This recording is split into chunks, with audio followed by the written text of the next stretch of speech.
I always knew the answer to everything is raw action. The answer to everything has always been raw action. My dad had a tweet about this. He said that raw action solves all. And he used to say this. I'll give you an example. If you're a farmer and you need rain for your crop and there's no rain, you can sit there and say there's no rain, we're all gonna starve. Or you can stand up and do a rain dance. Now, will your rain dance work? Perhaps not. Perhaps the rain won't come. But I would argue that you're better off standing up doing that rain dance than just sitting there waiting to die. You have to do something. Raw action solves. So when I was broke, I was never like, I'm poor, what do I do? It was, I'm poor, I have to do something. If I was broke, I'd go for a run. That's why I was such a great fighter. If I was broke, I'd sit there and go, I'm actually poor. How do I make money? Don't know. Where can I get some cash? Don't know. What work can I do? Don't know. I'll just go for a run then. And I just go for 3-mile run. You just have to say, well, I have to do something. I can't just sit still and die.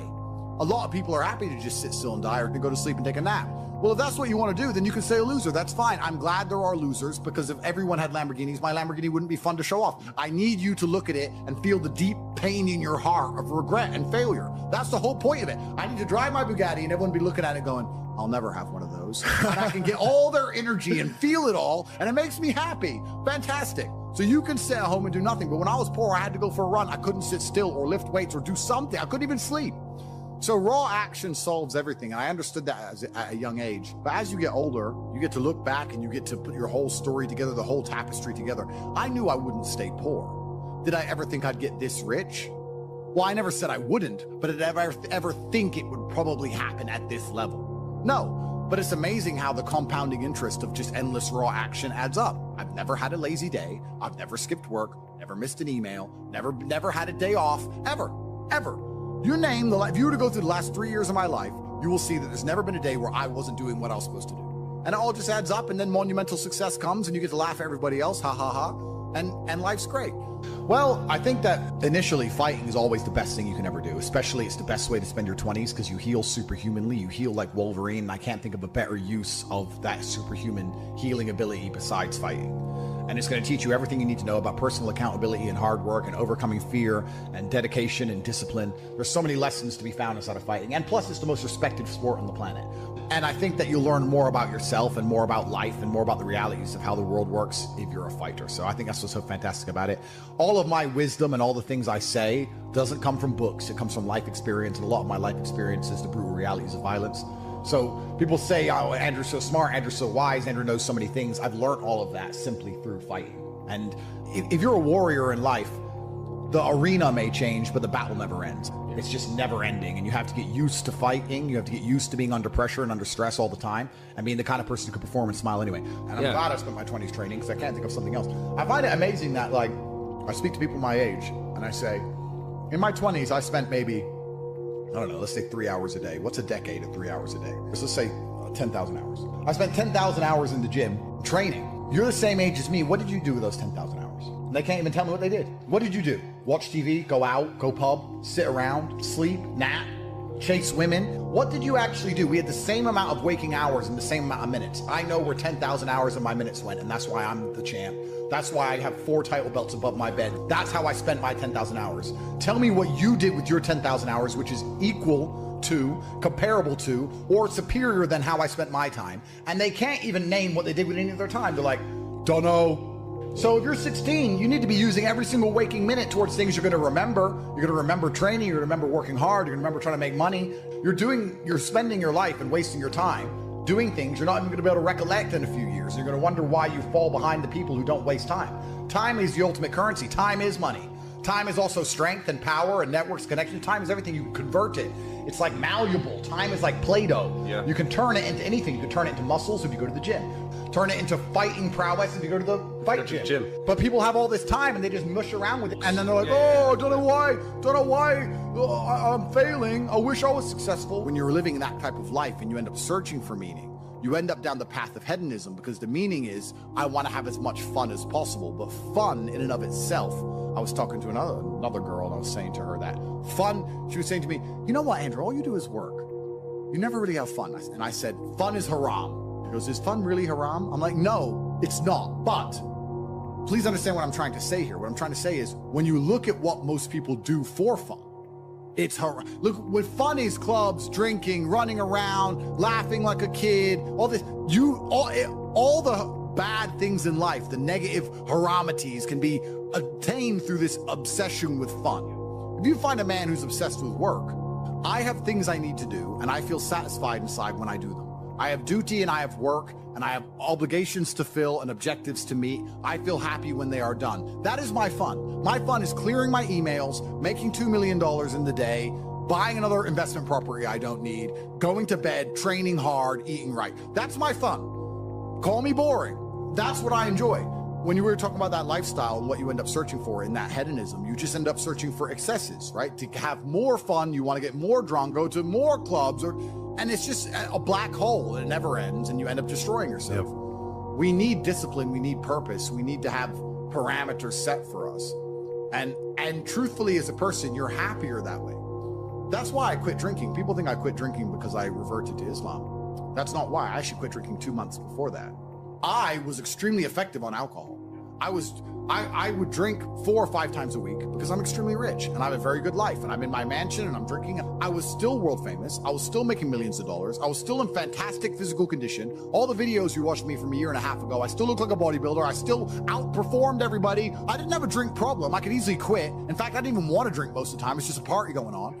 I was still monumentally successful on alcohol and I could continue to drink alcohol for the rest of my life. But I stopped because I thought, will I enjoy having less fun? Will it be fun to have less fun? Okay, that's all fun. But would it be fun to have less fun? And I said, maybe instead of spending all of our money doing this stuff, we should spend all of our money getting very regimented. We should have loads of members of staff, and we should be up at exactly 7:46, and we should have a coffee ready and hot at 7:47, and at 8:01 we should go into the gym, and we should finish at 8:27, and we should have all of it. We should have everything regimented, and we should produce more content than ever before, and become richer than ever before, but just remove the fun and have fun in not having fun and just being monumentally competent and effective. Okay, well, I'll try it. Let me try for 6 months to give up all fun and just be boring. And then I learned some very interesting things during that time. Firstly, I learned that the whole idea of drinking for being social is now gone. I think we're at the age where if you were 21 and you didn't drink, you didn't have a life.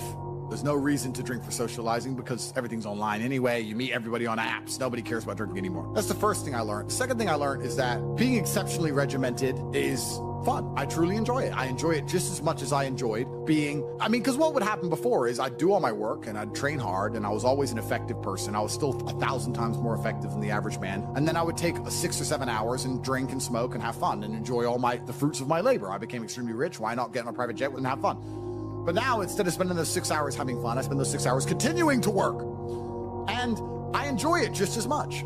So now I'm sitting there going, well, I enjoy it just as much and I'm not damaging my health. I enjoy it just as much and I'm making more money. So it really, truly ruins my day when a beautiful girl's like, can I see you? It's like, oh, I've got work to do. I'm regimented. I have to sit here and type. I don't want to talk to you and have fun and party. I don't want to do any of that. I want to do emails. You don't get it. I know to you it makes no sense. But you already have all this money. Why do you want to do emails? Because that's my fun now, regiment. So I decided to dedicate 6 months to being boring. And by the end of the 6 months, I was having so much fun being boring that now I will probably never drink again. I am 0% tempted to drink ever again. I am 0% tempted by fun, which is what you said, and I completely get it. When someone goes, we're gonna go here and it's gonna be fun. I'm like, nah, you have fun. I'll do my emails. You enjoy. I don't want to go to clubs. I don't want to go to some party. I'm not interested in traveling. I'm not interested in seeing anything. I've seen it all anyway. I've been everywhere. Like, who cares? I'm above it all. I'm over it all. I want to run my empire, and I want to spend time with people I love, and I want to beat my brother at Uno, and that's it. I don't want to do anything. Maybe I've gotten boring. Maybe I've leaned too much into the boring character, but I truly enjoy just being boring and regimented. And I like getting as much work done as possible, and that's why I'll never, ever drink again. So the whole concept of fun is alien to me. I totally get it now. When you said that, you're totally right. Fun isn't fun. And then achieving things in work is fun. The only thing I guess I can say I do for fun is driving fast cars. But then I need to make $800,000 to buy a Ferrari. So it's still work involved, you know? There's still work involved. But I really believe God's given me one of the best lives. And I can't complain about anything bad that's happened. It's all been fantastic. I'm truly thankful for all. I think if a couple bad things happen to you, you should be intelligent enough to realize that eventually you're going to get over it and you're going to learn an important lesson. It's going to change you in the correct direction. And Allah is the best of planners, and he knows what you need to learn. I think that as humans, especially as men, we only learn the hard way anyway. There's two ways to learn a lesson, the hard way and the hardest way. There's no easy way to learn a lesson. You have to learn the hard way. So God gives us lessons via difficulty. He thinks you need to learn this about yourself or this about other people. So I'm going to give you a difficult time so you can learn your lesson. Because if I told you, if I just said, hey, Andrew, this is how the world works, you go, yeah. But when I show you, when you feel it, my fight coach used to say, you have to feel it to believe it. That's why if he was teaching low kicks, he'd kick your leg off. Because you don't believe in the power of a low kick. You don't believe a low kick can be so devastating unless you've felt it. You have to feel it to believe it. So God will give you a difficult time so you learn your lessons. And the lessons are very important for you to be the person who you need to be in this life. He's the best of planners. And I'm thankful for all the lessons he's given me. He's bestowed knowledge upon me. How could I not be grateful to God for making me so intelligent and wise and the ability to look into things so deeply and come up to the right decision and basically predict the future perfectly? You have to have difficulty happening to you all the time. So when you sit and say, I want an easy life, what you're saying is you're a dummy and you want to be a dummy. You want to stay a dummy. I want an easy life and I don't want anything bad to happen to me because even though it will teach me lessons, I'm too big of I can't handle the emotional pain. I can't handle the stress. I don't want to be a dummy. I want to be smart. If I want to be smart, then hurt me. I just know that I become a more formidable, more competitive version of myself after every single bad thing that's ever happened to me. It's one less thing to fear. It's one less thing to be worried about. I've done it before. Because it's also very interesting because you talk about wisdom, you use the word wisdom, and I appreciate the compliment. I don't read books. I never read a book because I don't have time. All of the wisdom I have, all of this knowledge I speak, all of these things I say have been learned through basically difficulty of life, through professional fighting and being poor and all bad things happening to me and struggle. All of my lessons have been bad things, bad events, bad scenarios, bad situations, pain, suffering, anger, resentment. All of these horrible emotions are how I've learned everything. So I thank God for giving them to me. And anyone who wants an easy life wants to stay a dummy. What do you learn if you just get money, you buy a crypto coin, it blows up, you get some money, you go to some restaurants? What do you learn about anything? You don't. Completely. And then the thing that's so interesting is that the people who are choosing the safe option is actually choosing the most risky option. So you're not taking a safe option, you're taking a coward's way out, and it leads to exactly where a coward's way should lead. Cowards in the end do not get to enjoy the shade of the olive tree, because unless you fought in the arena, unless you've been a gladiator, you never get the peace of mind and peace of heart, which is afforded from bravery. So if you choose the safe choices in life, thinking, oh, I'm gonna take the safe route, you don't end up anywhere safe. The safe option doesn't work anymore. You need to take risks. You need to try and start your own business. You need to go all in on things. You need to go wild. You need to be a man who's not afraid to stand up and think, fuck it, it's all on my back and I'm gonna find a way to pull this off. Because any other way, any other option in the world today only leads to a bad scenario. The safest thing you can do are the riskiest things. That's the now scenario we're in. Every single gamble I've taken, which was seen as risky, all paid off for me because I dedicated myself completely. So how do you find happiness? Happiness is in struggle. The struggle and the size of the struggle you're facing, along with how important it is and how important you feel it is deep in your heart, is directly correlated to how successful and how happy you're going to feel all of the time. Struggle is extremely important for a man, and you should be looking to inject struggle into your life permanently. We talked about this in the past emergency meeting, because if you're injecting struggle and that struggle solving those problems lead to a positive place, once you become addicted to it, you're going to become a machine of monumental achievement. There are some very simple basic things you can do: weight training, chess, having debates, trying your very best to take care of your mother, retire her, make sure that your people who you love are taken care of. You need goals and resistance and something to fight against to live well, because the distance between pain and joy is what we experience. If you only have joy all of the time and no pain, you are not going to be happy. You don't need drugs, you don't need alcohol, you don't need parties or festivals, you don't need fun. Fun is the vector from which Satan operates. Every time you look at something which is fun, It's all just hedonistic. There's no money to be made. You don't retire your mother. You don't help the world. You don't give to charity. You don't become stronger. You don't become wiser. You don't learn anything. Next time you think of what is fun, and someone goes, guys, come, it'll be fun. Sit there, go, wait. Will it? Experiences are unique. Jail was a unique experience. Bunch of fun. Unique. Life's not about fun as a man. Life is about doing the right thing because it must be done. Now, there are some things that are fun which can be earned. And there are some things which are fun that you could do which perhaps involve skill. Driving a supercar around a racetrack is fun. It involves skill. You have to be good at what you do. Cool. But a lot of this fun that is easily accessible to everyone, because not everybody can get a Ferrari on a closed racetrack. I can. You can't because you're poor. You do not need fun until you've already reached the highest possible echelon. So this whole idea that you need fun in your life, you don't. What you need is purpose. You need discipline. You need hard work. You need things to do which are going to benefit you and the others around you. You need duty. You need obligations. And you need performance metrics. You need people around you who are going to hold you accountable. You don't need to be waking up thinking about fun.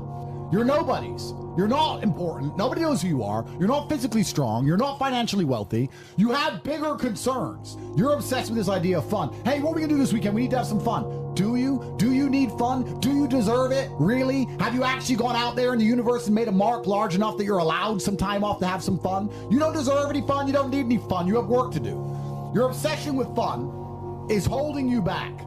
These things you think are fun aren't fun. Checking your bank balance in your house, not going out, you're not in the pub, and seeing $20 million liquid is very fun. That's right. Much more fun than anything you could possibly ever do. So, although it wasn't fun to sit around and accumulate that kind of wealth, it's the funnest thing in the universe, in a way.